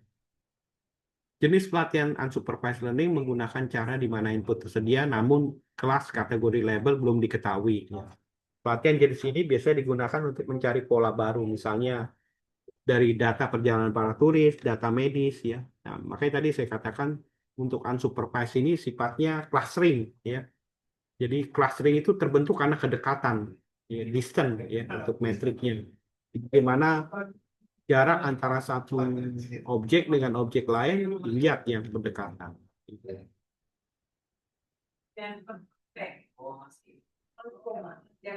Nah, sekarang kita bisa aktivitas untuk quick draw, bermain dengan AI. Jadi tujuannya peserta dapat bagaimana khusus mesin learning berusaha mengenai pola dari gambar mereka buat, ya. Lalu peserta merasakan secara langsung proses belajar AI dari input pengguna. Ya. Jadi nanti pemanasannya siapa yang suka menggambar ya menebak gambar tersebut. Ya. Jadi kalau diklik ini, ya, mungkin saya buka sedikit ya. It's, nah ini ya, let's draw. We have teached by adding your drawing to the word lines during data set. Jadi kalau kita gambar misalnya, I see mountain or triangle. jadi macam-macam mungkin ya. I see seesaw or pyramid or house or stitches. Kan semuanya masih bahasa Inggris. Jadi gimana komputasi Sorry, I could have guessed it. atau kita gambar yang I see squiggle or ocean or shrub or hurricane or grass. I see the Great Wall of China or jadi comet. gimana I see bilang camouflage or sandwich camouflage, sandwich, makanan, globe, cloud, ya. or confetti or Hmm. leafy tree. Di Guess it. gambar kotak gitu. Or square. Jadi bisa untuk kotak dan sebagainya. Jadi dia mendetek ya gambar-gambar itu mendekati kemana.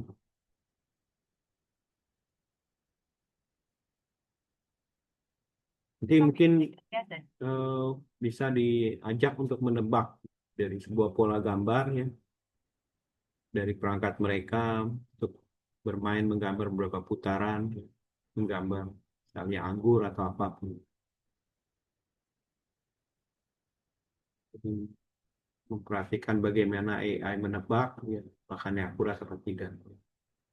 Nah, ini diskusi analisa setelah bermain, perasaan peserta saat AI menebak gambar dengan benar, ya. Gimana kalau AI tidak bisa menebaknya, kira-kira kenapa? Caranya AI bisa menebak gambar peserta buat apa yang dia pelajari, ya, secara konsep data dan pola. Apakah AI sudah sangat pintar dalam menebak atau perlu belajar lagi? Jadi gimana pun komputer kita itu bagaimanapun ketika tidak ada program yang dimasukkan dia adalah bodoh ya karena dia cuma tahu 0 dan 1 yes no jadi sebatas pengetahuan bayi lah ya nangis sama ketawa gitu itu kan bahasa komunikasi kita kepada anak kita bayi kita nanti kalau dia udah besar mulai mama papa dan seterusnya kan gitu. Jadi tetap harus ada dilakukan training pelatihan. Lalu melatih mesin sendiri dengan teachable machine, ya, setelah melihat bagaimana AI bisa menebak gambar, kita melihat sendiri melatih AI untuk mengenal sesuatu. Dengan teachable machine, kita bisa menjadi pelatih mesin yang handal. Teachable machine adalah alat berbasis web yang sangat mudah digunakan dari Google. Alat ini memungkinkan kita untuk dengan cepat melatih model machine learning untuk mengenali gambar, suara, atau bahkan gerakan tubuh pose, ya, tanpa perlu menulis kode sama sekali. Konsep penting dalam teachable machine, jadi ada kelas, ya, classes, kategori atau label yang ingin kita ajarkan kepada mesin. Ya. Misalnya kita membedakan apel dan jeruk, maka apel adalah satu kelas dan jeruk adalah kelas lainnya.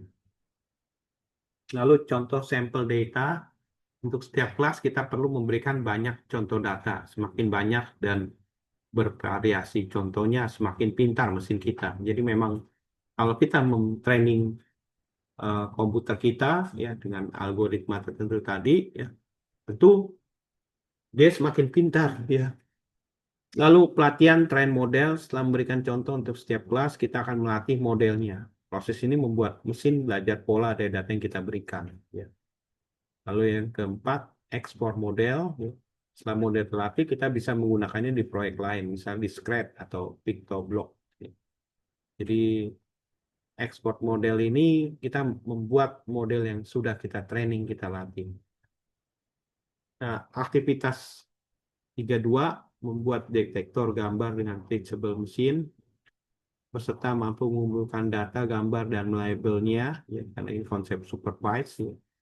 Peserta dapat melatih model mesin learning sederhana menggunakan teachable mesin. Peserta memahami bahwa kualitas data sangat mempengaruhi performa model. Ya, jadi semakin datanya dapat didetek jelas, itu hasilnya menggambarkan kualitas data yang bagus sehingga performanya jadi lebih bagus. Nah, ini contoh misalnya. Mungkin kita buka teachable mesin.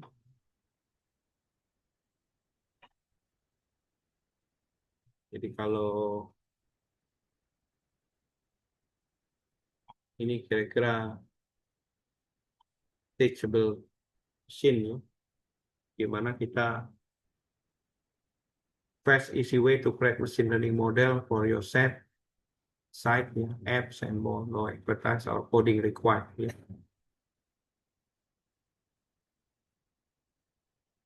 Nah, pilih get started, ya, pilih image project atau pose project untuk permulaan. Ya. Kita get started, ya. Kita mungkin buka dari project ini.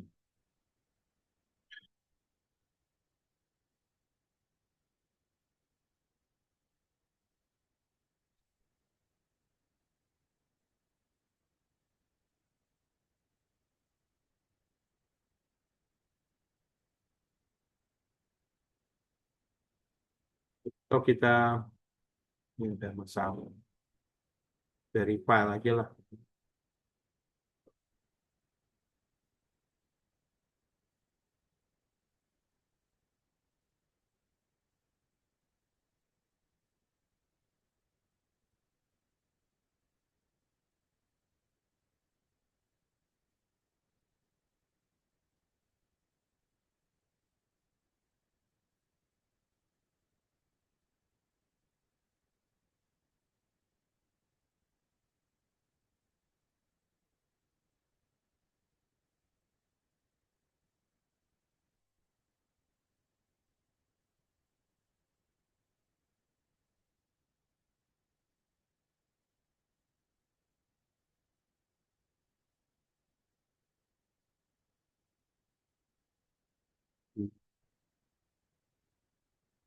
Lalu,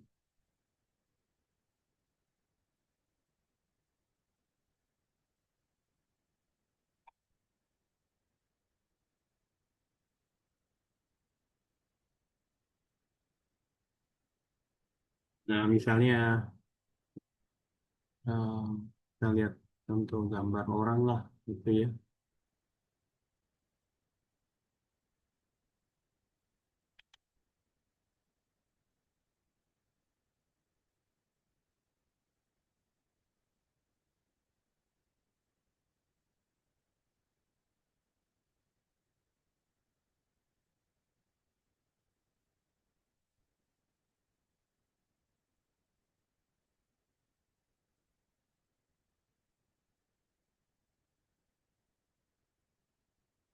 Jadi kita disuruh gather sampel, train your model, export your model. Lihat nggak mau ya.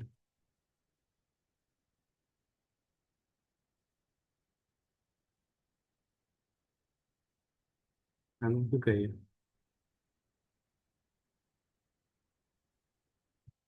Image project.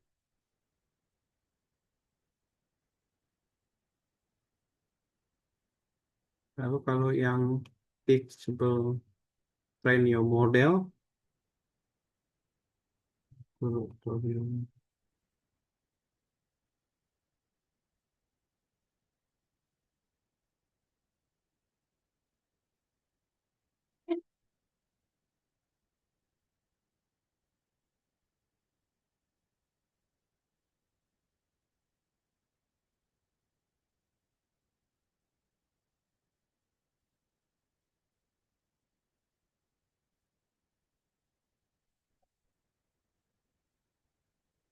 Kalau kita buat new project ya.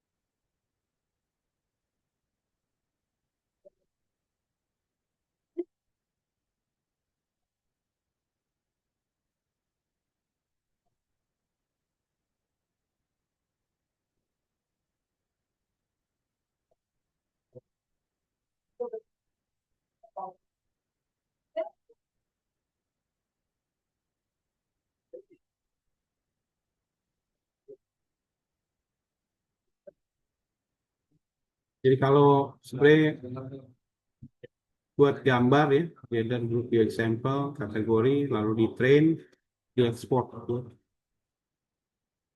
Kalau dia contoh lah, Ya tergantung gue Esther dong. videonya penjelasan. Alright, my data set. Ya kalau misalnya Sampai di mana? jelek kita tempat Itu obvious gitu kan. oh ya. Oh ini. Jadi ada yang image project atau Obvious nih Pak. Ya. ya image-nya harus standar ya. Admin, ampun. Kalau kamu ampun. Oh. Kita di mana?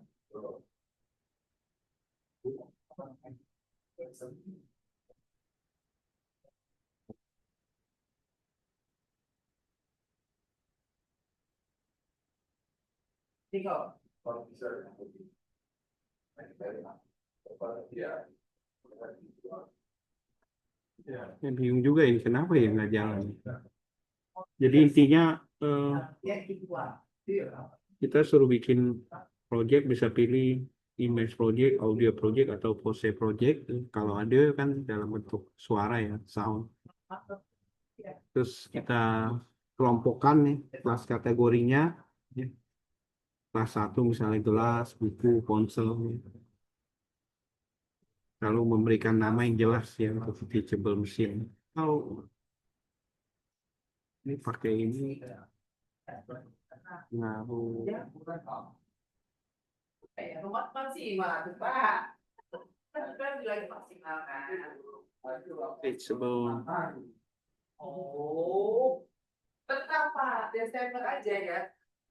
Karena kita lagi dua-dua aja kita masih sidang. Dia tanggal dua-dua kan bilang. Kan udah sepakat kita dua-dua Desember hari itu. Kasih ibu.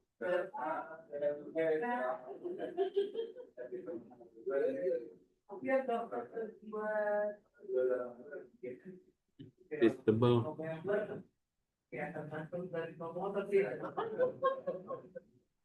Oke, apa Kita bahkan aja kalau bisa. ngaruh ke browser ya.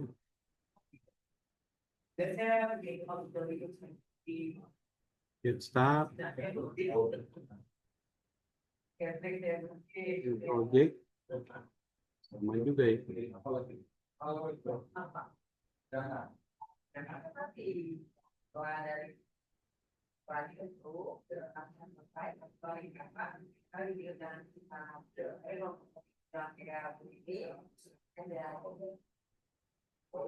Boleh.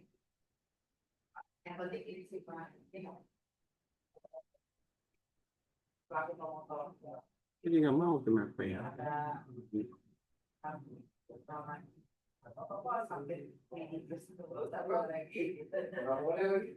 Benar-benar nggak mau. Dari peringatan yang apa lagi? Iya nggak mau.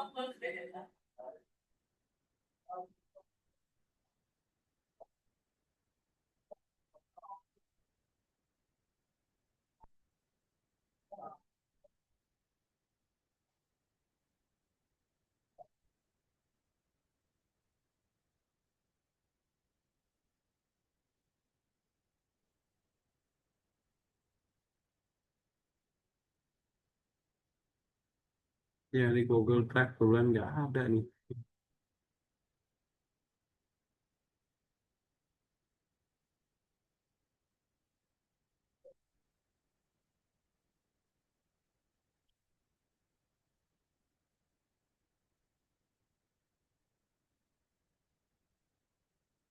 Ya kira-kira nanti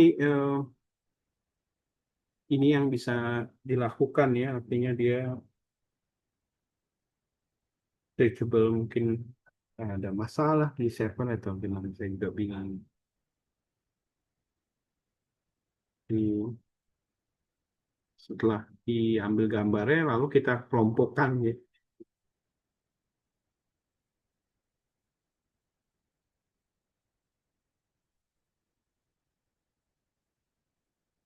Jadi kelas kategori dibentuk ya. Jadi sebenarnya yang tahapan ini train your sample. Ini ada buktinya di YouTube-nya. Ini juga expert model. Yang di awal ini yang harus gitu. Coba kita lihat deh. I'm going to show you how to train a model with Teachable Machine. Like all machine learning workflow. Hi, I'm going to show you how to train a model with Teachable Machine. Like all machine learning workflows, you first need to gather data. What you see here on the left are what we call classes.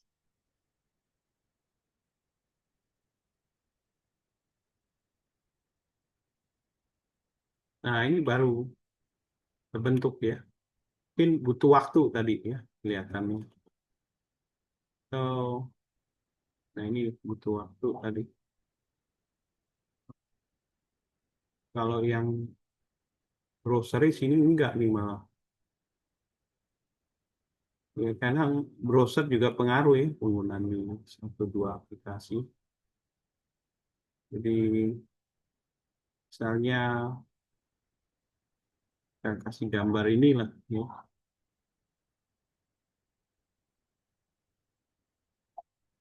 Kelas kedua yang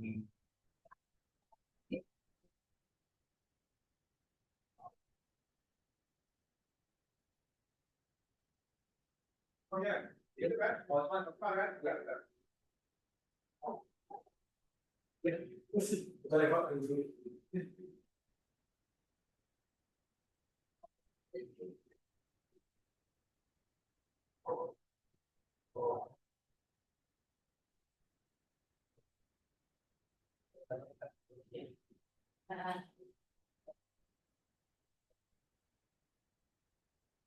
kalau ini tampilkan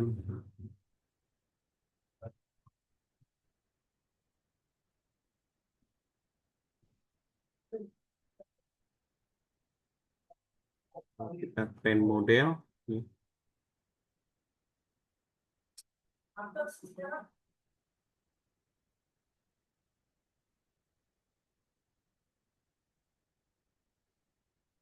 Jadi kita bisa ekspor modelnya, menentukan untuk JavaScript-nya ini. Ya.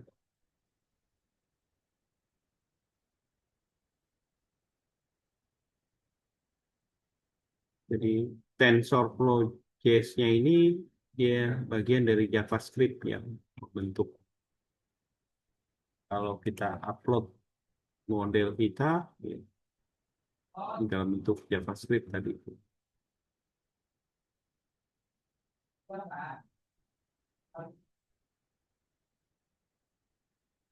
Jadi JavaScript ini biasa dipakai di HTML ya nanti di combine bisa di copy di sini.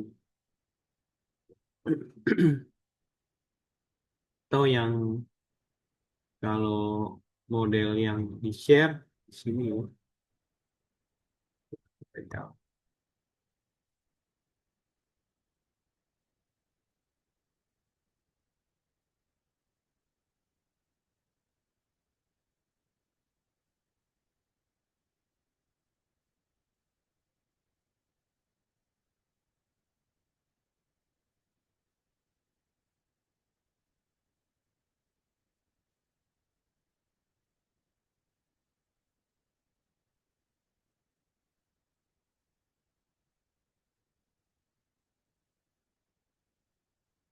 Ya,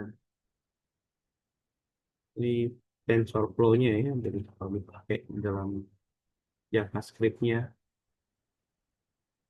nggak bisa diupdate tuh. Kalau dibuka, sebenarnya sama juga kayak metadatanya. Ada metadata JSON. Jadi kalau di copy,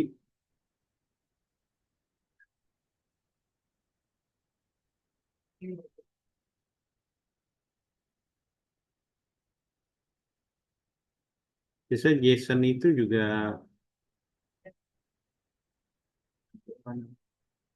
bisa menampilkan teks gitu ya, seperti teks HTML. Nah, ini isi JSON-nya seperti ini. Metadata JSON.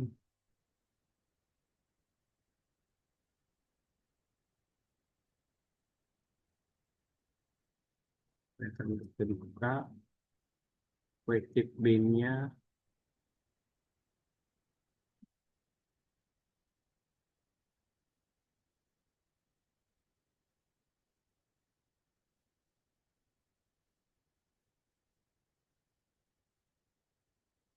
Wah, itu share screen-nya putus sih.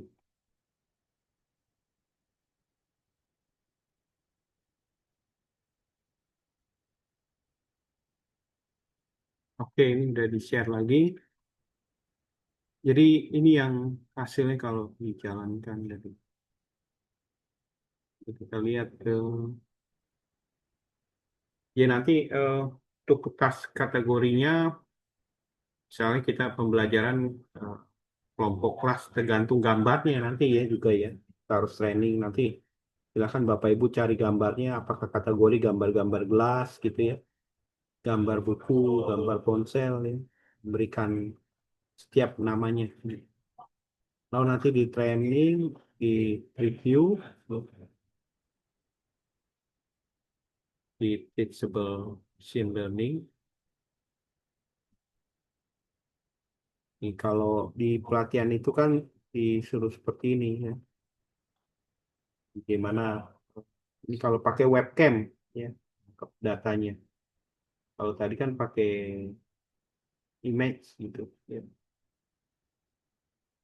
Tentu dari pakai webcam kan datanya banyak ya. Buku juga demikian ya. Kategori dari apa webcam juga ya karena video itu kan kumpulan gambar. Kalau tadi yang saya lakukan di sini itu kan apa menangkap image gitu. Kalau jadi file kita training.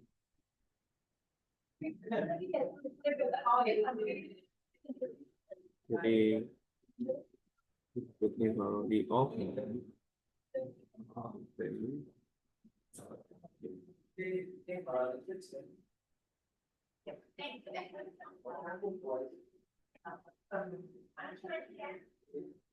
JavaScript-nya ya.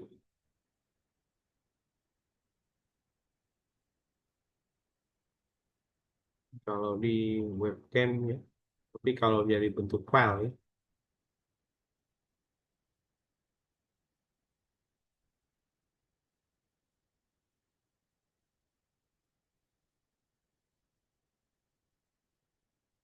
there was an error opening your webcam.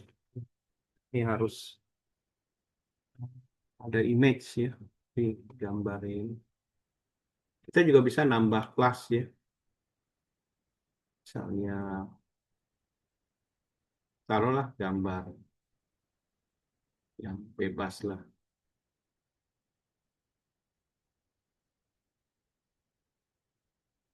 Data itu di train.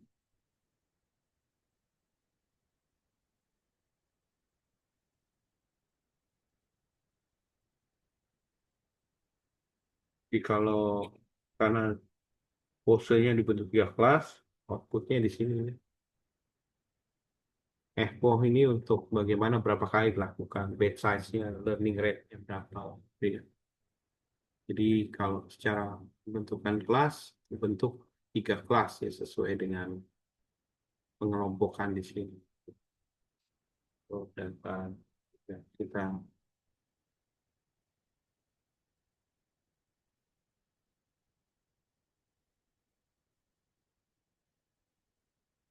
kalau kita tidak aktifkan tidak terlihat ya pengelompokannya. Kalau dilihat warnanya jadi beda, jadi terbentuk 3 kelas. Ini bisa jadi paham.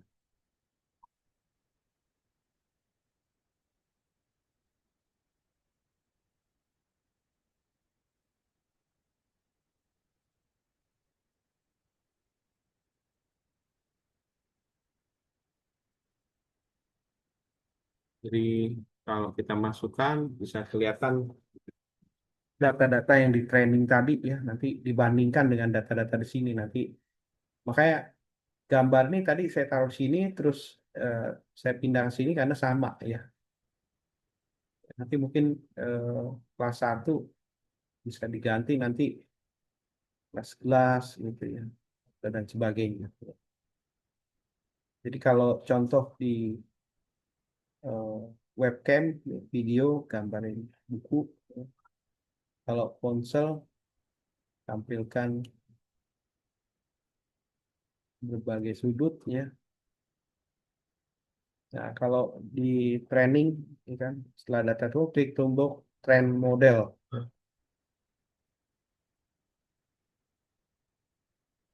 Jadi data-data itu di training tadi ya.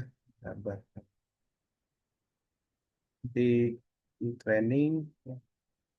Proses ini mungkin memakan waktu berapa saat karena mesin sedang belajar menampilkan prosesnya ya.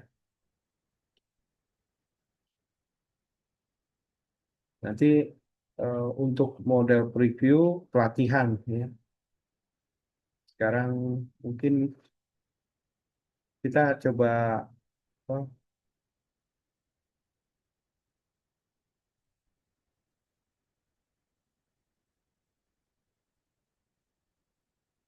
kita tambah kelas lah. Ini di apa saja ya.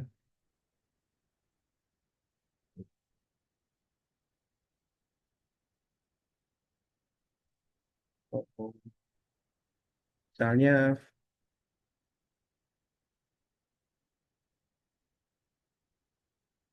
kalau kita coba taruh gambar gelas ya.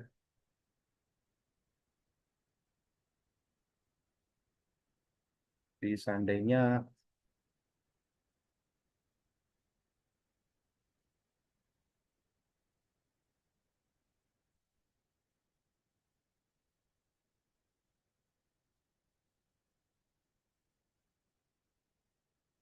nah, ini kita dapat gelas satu, kita taruh gambar 3 lah. Ya.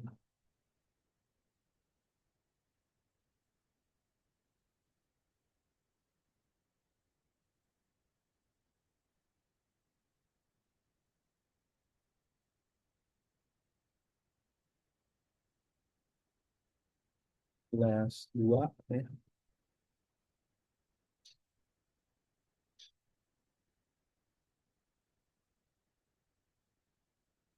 Ini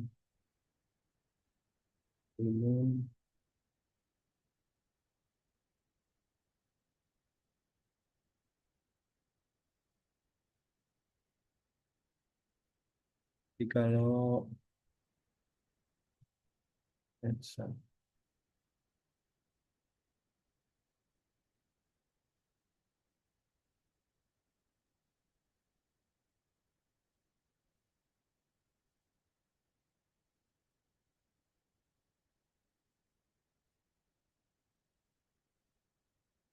Mhm.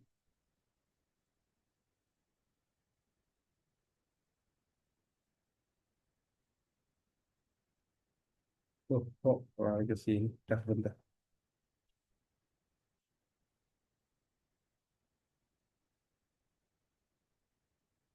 Lah, oh, ini kok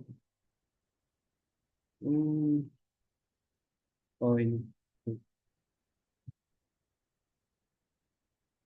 Jadi di sini misalnya gelas, ya.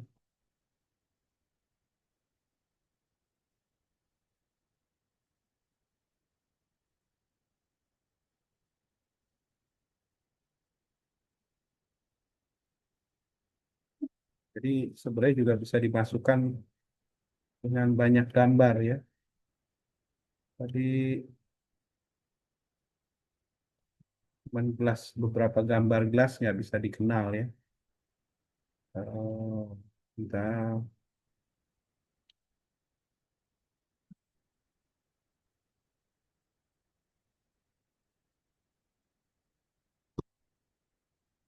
kita ganti gelas, ya.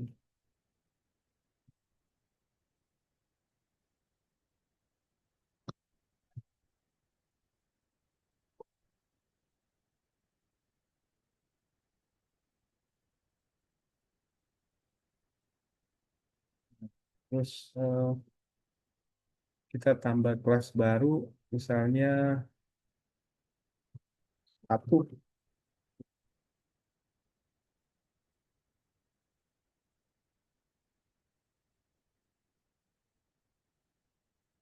Tentu kita harus cari gambar sepatu ya.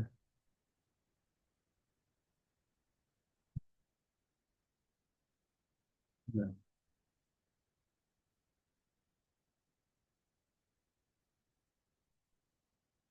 itu satu,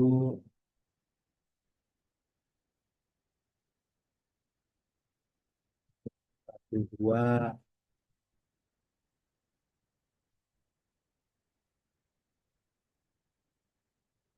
itu tiga.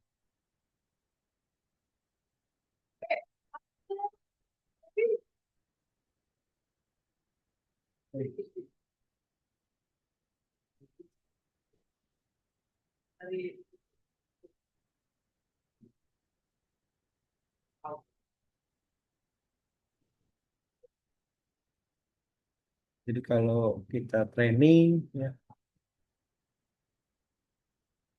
nah sekarang kita coba ambil dari file gitu ya.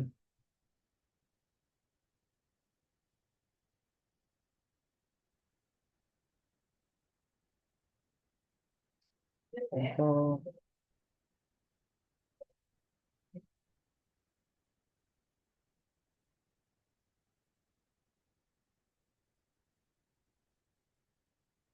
misalnya kita masukkan eh, sepatu inilah ya.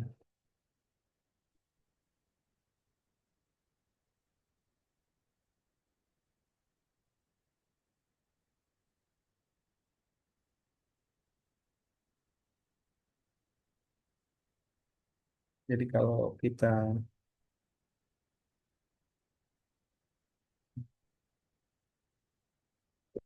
kita tampilkan ya. Jadi gambar ini kan sudah di training sebagai sepatu. Makanya kalau ada gambar yang bentuk seperti ini sepatu. Sekarang kita lihat kalau di gelas itu mana yang ini yang. Nah ini kan nggak kelihatan kayak sepatu, tapi masih sepatu nggak. BBBB.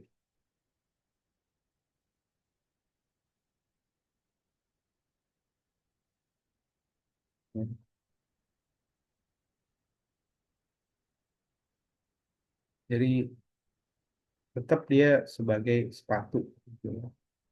Kalau kita train,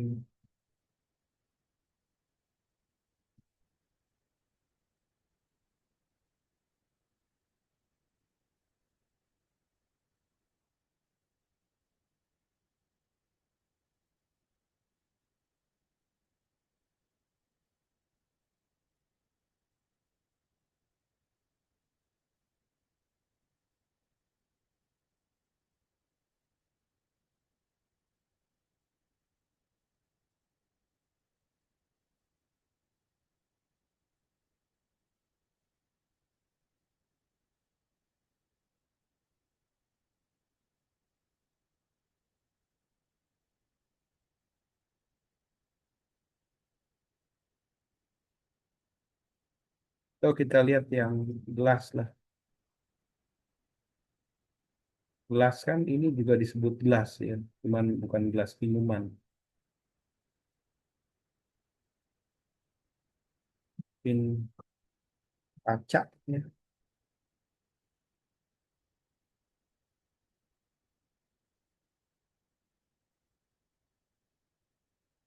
Nah, dia malah gambar kaca ini diasumsikan sebagai sepatu ya. Tapi beda kalau sepatu itu karena bentuknya banyak, kalau gelas bentuknya begini. Kecuali di training datanya ada gambar begini, maka dia gelas gitu. Ya, itu tadi yang sepatu, pasti sepatu 100%. Makanya tadi dia sepatu cuman nggak 100%. Nah, 97 gitu kan. Kalau misalnya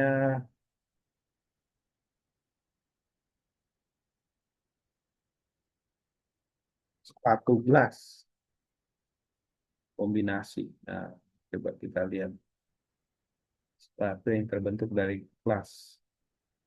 Dia kategorinya apa?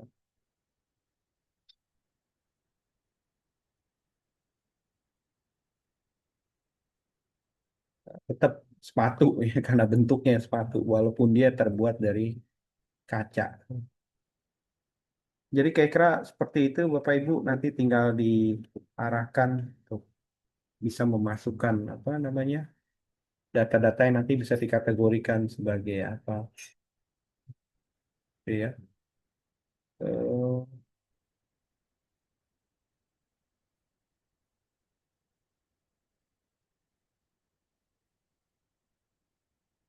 jadi bagaimana gambar akan memprediksi yang data kita miliki. Nah, jadi semakin data trainingnya banyak, maka dia semakin pinter ya. Jadi ya kayak kita lah manusia, makin kita berusia, berada usia, banyak hal-hal pengalaman kita tangkap di kepala kita, maka kita dengan sangat cepat memahami, oh ini gitu. Kategori misalnya ini HP, gelas, buku gitu ya. Kayak tadi kayak gambar yang kaca itu kan kategori 97 padahal kaca biasa. Tapi kategori sebagai apa sepatu, tapi nilainya nggak 100%, 97 mendekati karena kurang di training. Jadi botol air mineral dikenal sebagai gelas akurasi 100% ya, karena ada gambarnya. Misalnya dikasih gambar yang lain gitu ya. Udah sama, udah gelas, botol. Terus kita juga eh, bisa memperbaiki dan melatih ulang ya iterasi proses. Kalau kurang akurat ya diperbaikin ya. Opsionalnya kita bisa menggunakan model Scratch, Pictobox AI kalau memungkinkan waktunya ya. Saya kita pilih.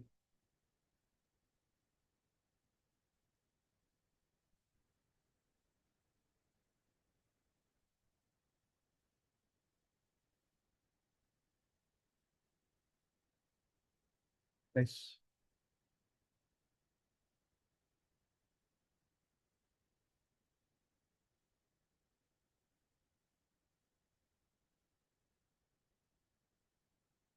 Nah, jadi di Pictoblox AI ada ini junior blog, terus Python coding, machine learning, environment 3D, XR Studio ya. Nah,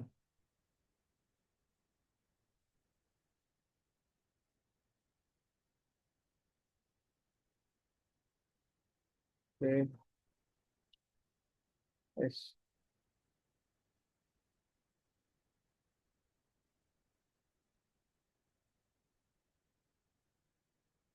Bisa juga kita tambahkan ekstensi ML dengan Teachable Machine dengan mengklik tombol ini ya. Atau juga load model untuk masukkan URL API Teachable Machine tadi ya. Lalu muncul blok baru dari machine learning dengan teachable machine berikut. Ya. Kita bisa nanti tampilkan lokasinya. Tapi yang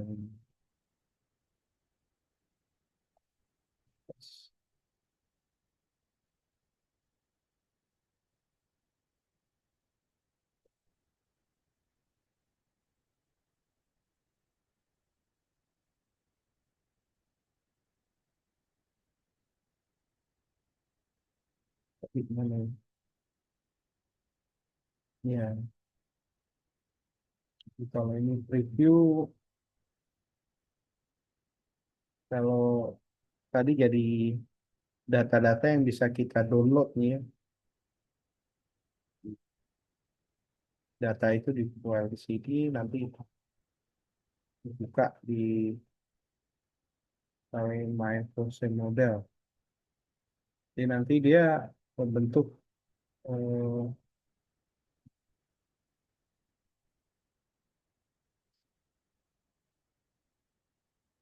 ini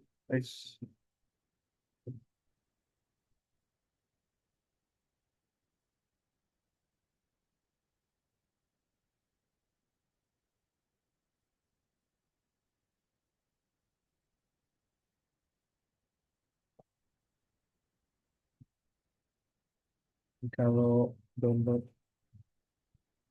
My Frozen Model, kami background.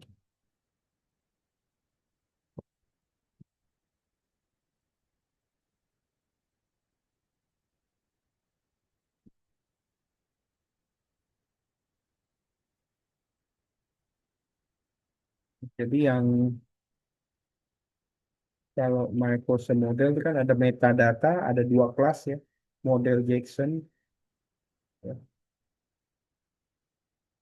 Kalau dibuka ini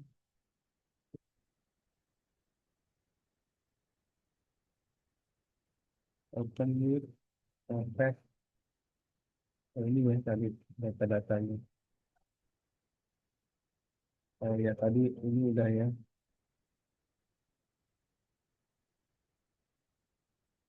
Terus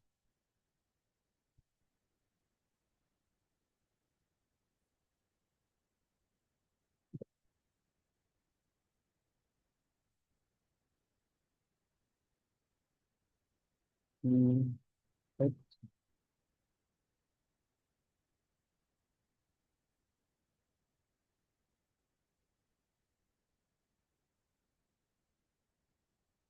ya nanti tinggal ditambahkan ya. Hmm. Nanti juga ada aktivasi tambahan diskusi ya, di mana lagi ya mesin learning bisa digunakan dalam kehidupan sehari-hari. Selain yang sudah kita bahas, rekomendasi belajar online, filter spam email, filter kamera, HP, terjemahan bahasa, ya. Manfaat mesin learning bagi manusia, ya. Adakah hal-hal yang perlu kita khawatirkan dari mesin learning jika AI membuat keputusan salah, ya. Ke isu etika, pentingnya data yang berkualitas, ya. Jadi juga memang Bapak Ibu, tadi yang saya katakan, komputer itu benda bodoh. Dia hanya tahu bilangan biner 0, 1. Kita kan bilangan desimal ya, 0, 1 sampai 9. Gitu. Nah, itu dia terjemahkan gitu. Jadi AI itu juga sebenarnya tergantung siapa yang mengoperasikan. Jika contoh tadi pengkelasannya, misalnya maaf nih Bapak Ibu ya, pakai gambar porno gitu, itu kan merusak, ya, sifatnya merusak. Jadi kalau AI itu juga bisa misalnya dirancang, dibuat klasifikasi, misalnya membuat sebuah AI yang untuk merusak anak muda kita, misalnya. Contoh, misalnya ya tadi gambar porno, atau misalnya ada kira-kira keputusan yang berhubungan dengan eh, siswa misalnya stres. Wah kalau stres lawanlah orang tuamu. Wah, ada kegiatan-kegiatan. Eh, Misalnya harus berontak, harus berani lawan gitu. Guru mesti dilawan, orang tua mesti dilawan gitu. Jadi kalau kaidah-kaidah yang tidak benar itu dimasukkan melalui teknologi, bisa juga Bapak Ibu ya. Jadi yang berhubungan dengan keputusan apa yang diambil tentu menyangkut dengan isu etika ya. Etika yang artinya perlu kita pikirkan datanya. Kalau bicara data yang berkualitas, maka harus data itu memang bisa digunakan untuk yang lebih baik itu, bukan sifatnya yang malah negatif dan sebagainya. Jadi kalau bicara manfaat, pasti AI machine learning itu bermanfaat bagi manusia. Kehidupan sehari-hari ya, rekomendasi belajar online juga bisa ya, filter spam di machine learning juga bisa memberikan kira-kira kalau dibuat sebuah algoritmnya cara belajar yang baik itu ya. Misalnya kan ada macam-macam untuk preference gitu ya, untuk apa, ada yang cara belajar dari seorang siswa itu ditentukan dari data sebelumnya. Jadi kalau anak perempuan tinggal di lokasi Jakarta, cara belajarnya gimana? Gitu. Tentu harus dilihat dari data-data sebelumnya. Jadi juga bisa dilihat berdasarkan data-data apa namanya demografi, misalnya menyangkut gender, lokasi, usia gitu ya. Atau juga dari sisi produknya. Kalau di recommender itu ada nama algoritma collaborative filtering gitu ya. Jadi melihat cara bentuk produknya, belajar online atau belajar datang ke kelas atau kombinasi gitu ya. Dan juga kalau filter spam email itu biasanya kan untuk melakukan biklasifikasi, mencari yang email spam apa tidak ya. Biasanya itu dari kata-kata di spam ya Bapak Ibu ya. Jadi kalau kalimat misalnya eh, memuji atau kata-kata yang apa yang membuat kita itu jadi selalu dipuji atau selalu misalnya contoh lah kalau di dalam dunia pendidikan kalau dipanggil di dosen itu kalau dipanggil prof katanya senang, good afternoon prof gitu. Jadi wah kelihatan seneng nih dipanggil prof gitu. Padahal dia nipu gitu. Atau eh, kalimat-kalimat selamat Anda mendapat uang gitu. Nah, itu kalimat-kalimat yang kategori sebagai spam gitu ya. Itu juga fitur kamera ya, itu kan bisa untuk detect ya. Atau terjemahan bahasa ya, misalnya bahasa itu kan ditranslate dari satu bahasa ke bahasa lain. Oh, tujuan pembelajaran ya, bahasa kemampuan buat kita bentuk perangkat dengan perangkat ya. Dan untuk refleksi eh, berapa yakin memahami AI pada materi ini ya, satu konsep penting. Ini juga latihan ya, nanti silakan kasih kepada eh, anak didiknya.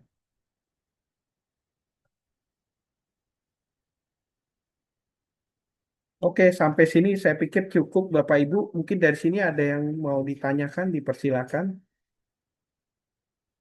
Hmm, Terakhir nih pertanyaan-pertanyaan nanti mungkin silakan dibaca nanti untuk didiskusikan dengan siswanya ya. Google itu juga ini data, gambar, suara, pose. Berarti tujuan utama Google Quick Draw.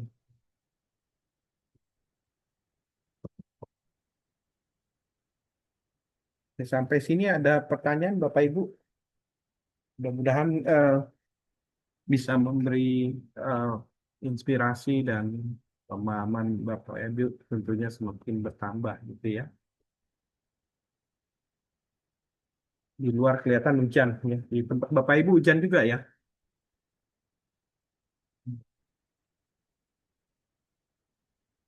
Oke, Ya, kita selesai jam berapa ya Bapak Ibu? 5.30, 16.30. Oh, 17.30, Pak. oh ya sebentar lagi ya. Oke. Ya, saya pikir kalau tidak ada pertanyaan, mudah-mudahan apa yang saya sampaikan ini bisa menambah wacana dan cara berpikir Bapak Ibu sekalian, terutama dengan konsep machine learning, supaya nanti bisa disampaikan ke siswa didiknya dan menambah pengetahuan, terutama dengan konsep machine learning. Ya, tadi juga ada, saya ulang sedikit tentang ada konsep supervised, unsupervised, ya.